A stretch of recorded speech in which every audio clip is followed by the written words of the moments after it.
everybody, Adam Savage from Tested here in my cave with another lockdown one-day build. And hopefully this one's going to be like a 3.5-hour build. That's my goal. One of the things I've been doing during the lockdown is I've been playing a lot on my Oculus Quest. And one of the games I love the most is Pistol Whip. I love playing Pistol Whip, but here's my problem with it. It doesn't feel like a gun. It doesn't feel like a gun. So just in the same way I made my own lightsaber paddles, my own lightsaber handles for playing Beat Saber for real, I would like to make a proper pistol. And I have gone some way towards achieving that. I've actually purchased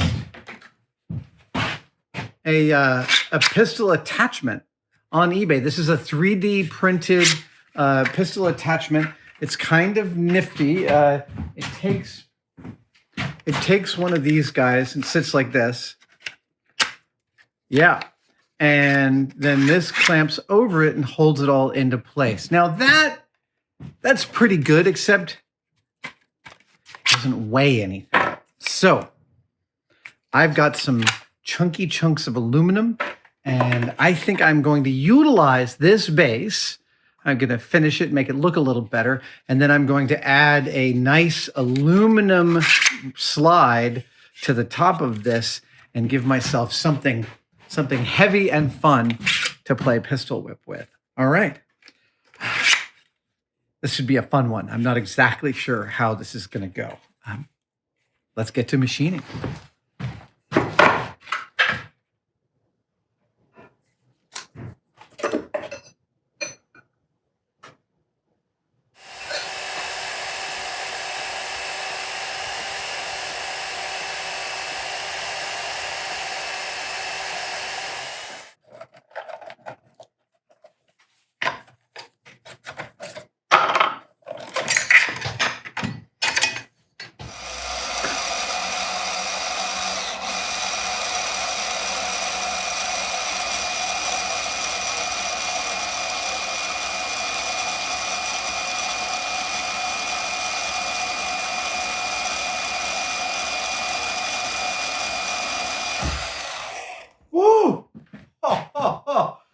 That was more involved than I thought. Number one, turns out I only have 2 of these blades in the whole shop, which is a nightmare. A nightmare for me. I hate not having enough of my expendables. Number 2, I was making a really slow cut until I remember cooling fluid makes stuff goes faster, and the fresher blade was in my cordless. So it was about 25 minutes. Man. All right. Time to clean this puppy up on the mill.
Marches on. I am making some of that progress. Let's see here.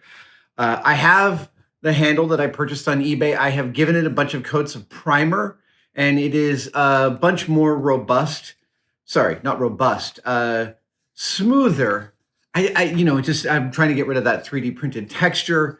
It feels pretty good in the hand, and as for the slide, I've correctly machined the dovetail here. It is a little loose, and I still have to remove some stuff out here, but this is heavy, man. This is, we're getting somewhere.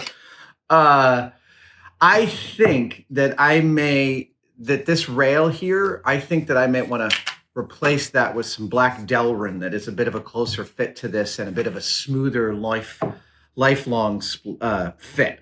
So what I'm going to do is I'm going to match the dovetail to this and then bolt it to this. So I'll machine off a surface and then add some threaded inserts and put in my own black Delrin holder here. And then we should be on our way towards the detailing and aestheticizing of this part, which is, we're saving that for last because it's going to be the most fun. All right.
I have completed mostly the upper slide of my pistol, and it fits in nicely. Oh, it's great. The barrel is done, and it slips right in there. I'll have to add a lock screw for that. And I have done a design on the side, which I'm going to pass on to Jen Schacter, who's going to vectorize this and cut it out of vinyl twice so that I can etch it on both sides of this aluminum. Oh, yes, it's going to happen. I have the design here that Adam sketched out right on the metal, so I took a picture of this, traced it in Illustrator, and I'll transfer those vectors over to the Cricut where I can cut them out of vinyl.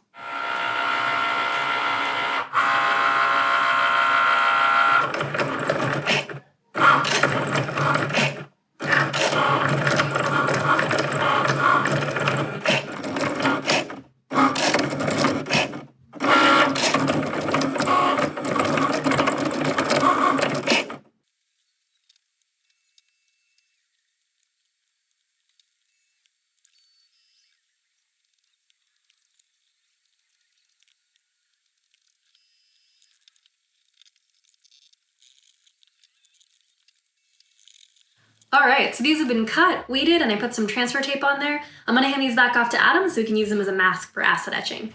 Okay, I have gotten the vinyl transfers from Jen, and she did a spectacular job on the Cricut. Oh, that's the other side. I am going to apply them to the aluminum, and then I'm going to apply a little ferric chloride to the surface. The resist should etch only the white part. It is so hard to communicate when you're etching, when you're describing what you're etching. Anyway, we're etching the white part here.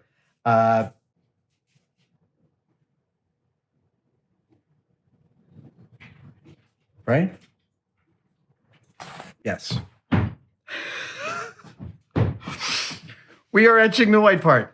The decals from Jen look great. my gun blank is ready for the etching, and then once I am done etching with the ferric chloride, which should take about 20 minutes each side, I'm going to neutralize the acid with some baking soda. I'm going to wear gloves for the whole process, and we should have a finished gun in like half an hour. Wow! Okay, maybe 45 minutes. Oh, this is so awesome. Oh, that's great. Oh my God, this is gonna look so good.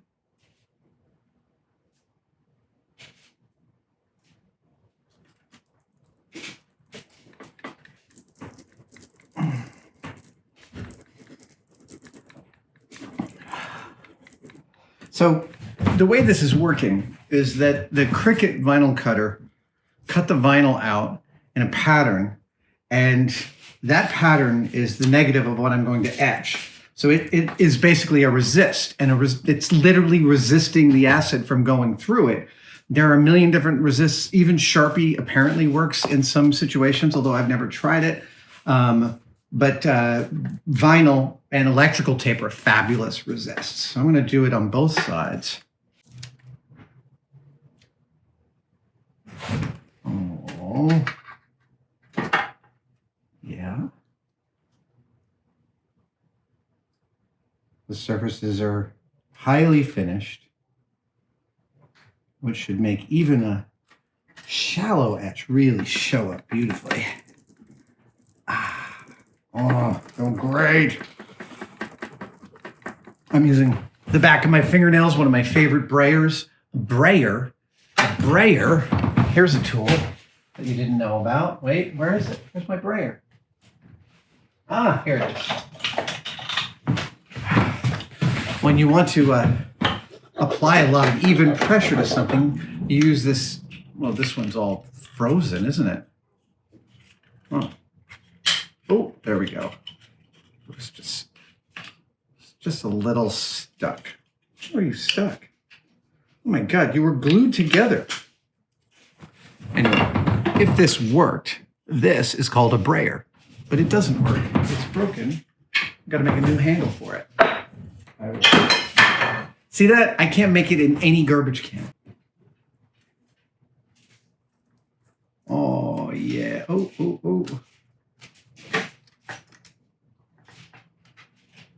go. Oh, beautiful. The transfer works fantastically. According to Peter Lyon at Weta Workshop, who's done a ton of ferric chloride etching, he said it's best if you let it sit overnight.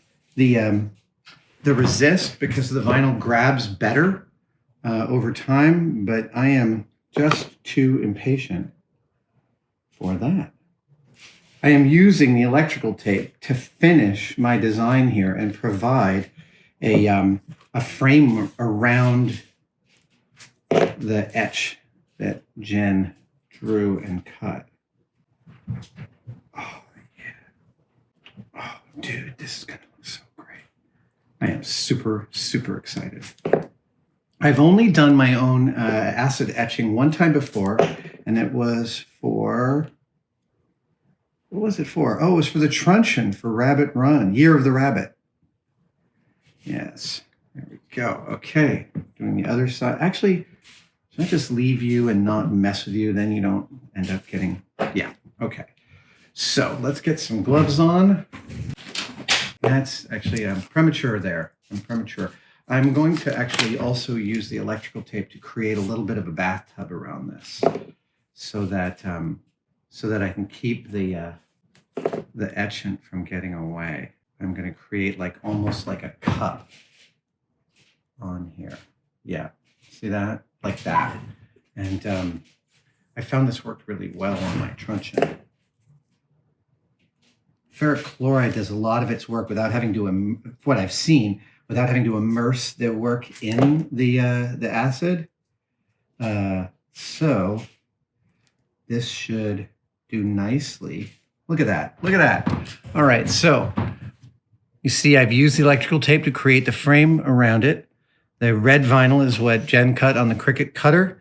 And hopefully within 20 or so minutes, we should neutralize this, clean it off, do the other side, and then we should see the results.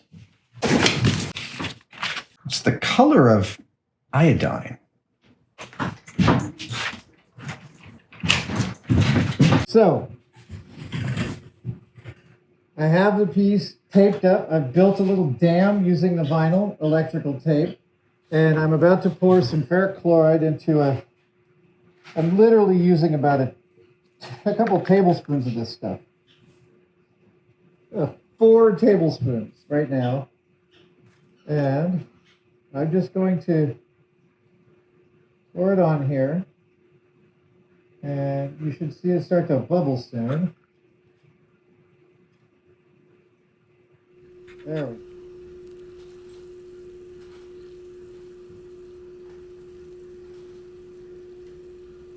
Now apparently, it behooves the etcher to remove the bubbles that are forming, but not constantly. So I'm going to give that about 10 minutes.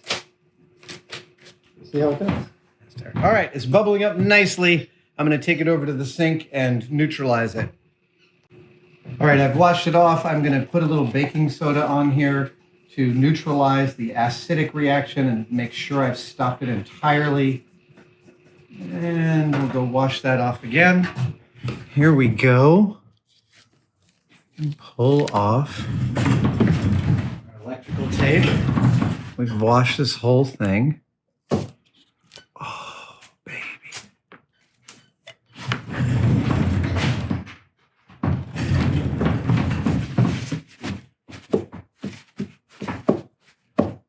I can feel the dimension between the two. Oh, it's amazing. It's beautiful. It's marvelous.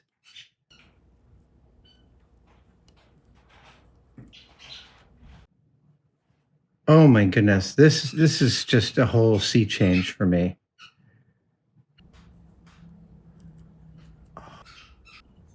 Maggie's found a toy.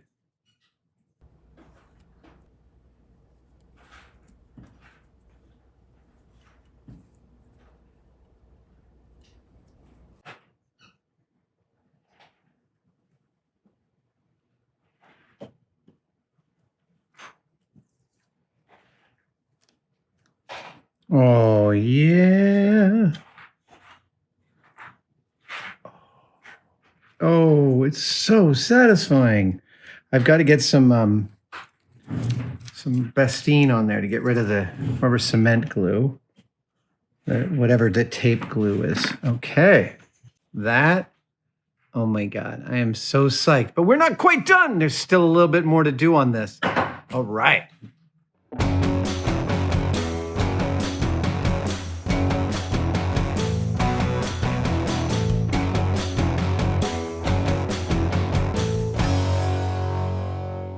Okay, so we are almost there. We're almost on the home stretch. If you remember, this is the controller, and this was my position playing pistol whip, which just didn't feel like good enough. So I bought the 3D printed gun that the controller snaps into, and I replaced its. Do I even have it over here? Yes, I replaced the top that it came with, which is fine looking, with this one. And here we go. The reveal is happening. Look at that. Oh, machined out of a solid billet of aluminum and etched with some ferric chloride for about 8 minutes on each side. Oh, look at that. I am so gobsmacked happy with how this turned out. This is beautiful. I love how handmade that looks. That's totally my style. Polished to a 400 grit, sanded to a 400 grit before polishing, which gave me a really, really even polish. I think I'm gonna have to let Norm come over and take some photos, because that is respectable, man. It's time to play some pistol whip.